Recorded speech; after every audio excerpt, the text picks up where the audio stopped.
Matapos ngang isinalaysay niya si Lito ang katotohanan tungkol sa ginawa ni Hazel na hindi naman talaga niya anak itong si Jessica at ipinaako lamang dito kay Manuel. Galit ni galit si Manuel. Halos bugbugin na nga niya at patayin itong si Joselito dahil pinaako sa kanya. Ngayon ay nasira at nawasak pa ang kanyang pamilya. Galit na galit pa sa kanya ang kanyang asawa na si Felma dahil sa iniisip nito na nagloloko siya sa ibang bansa. Mabuti na lamang at tumawat na nga itong si Jeffrey at sinabing kahit ganun ang nangyari ay nagpapasalamat pa rin siya dahil kung hindi dahil kay Joselito ay baka kung ano ang nangyari sa kanya mula sa mga kamay at tauhan nga nitong si Hazel. Ngayon alam na nila kung gaano kasama itong si Hazel. Hindi na rin sila magtataka at magdududa na si Hazel din ang gumawa sa pagkamatay nga nitong si Joel. Siya ang nagturok ng droga sa loob ng katawan na naging dahilan na na-overdose ito lalong-lalo na at alam ni Andrea at ng pamilya nga nitong si Joel na hindi naman gumagamit ito ng drugs.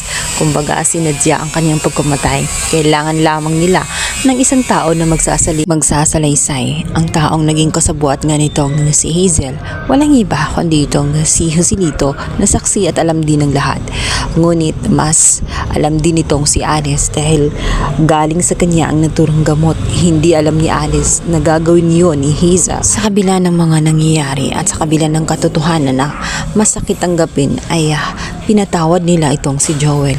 Ngunit hindi buong katotohanan ang isinalaysay ni Joel. Isang lihim pa ang tinatago ni Joel dahil alam niya na maging siya ay madadamay sa kasalanan na ginawa nga nitong si Hazel.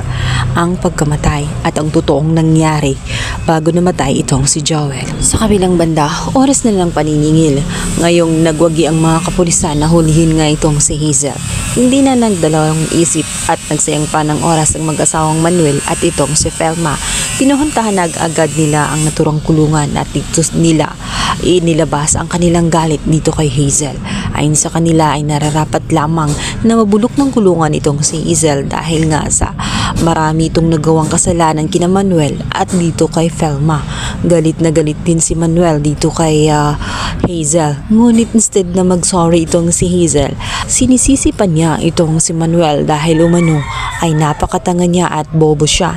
Hindi man lang umano siya nagbilang ng buwan, agad naman siyang naniwala sa mga kalokohan nga nitong si Hazel. Ngayon ay malino na ang lahat. Ano pa umano ang iniimutok ng butsingan nito na si Manuel.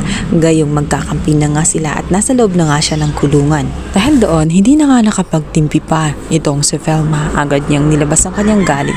Sinabunutan nga niya itong si Hazel at galit na galit. Kung may mas demonyo pa sa Satanas, wala nang iba kundi dito ay si Hazel. Dahil lahat naman ay ginawa niya makagulo lamang sa kanyang pamilya.